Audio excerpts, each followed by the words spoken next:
Hello viewers, তো চলেন আমরা একটা ম্যাথ দেখি।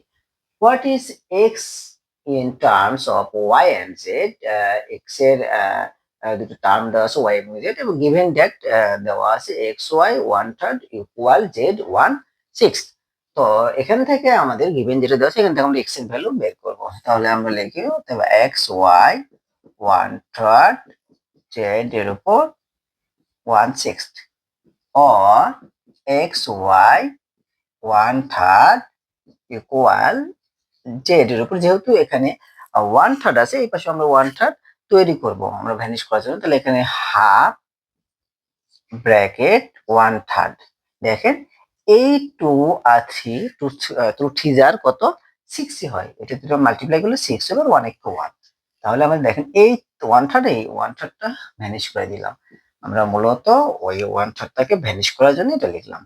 তো জেড এর উপরেও হাফ, মানে এটাকে আমরা লিখতে পারি রুট ওভার জেড, কারণ এই হাফের ভ্যালু রুট হয়। এখন অথবা এক্স এর যেহেতু আমরা ভ্যালু বের করবো, তাহলে রুট ওভার জেড, আর ওয়াই যেহেতু এই পাশে মাল্টিপ্লাই, ওই পাশে গেলে ডিভাইডেড। এটাই হলো কাঙ্ক্ষিত অ্যান্সার।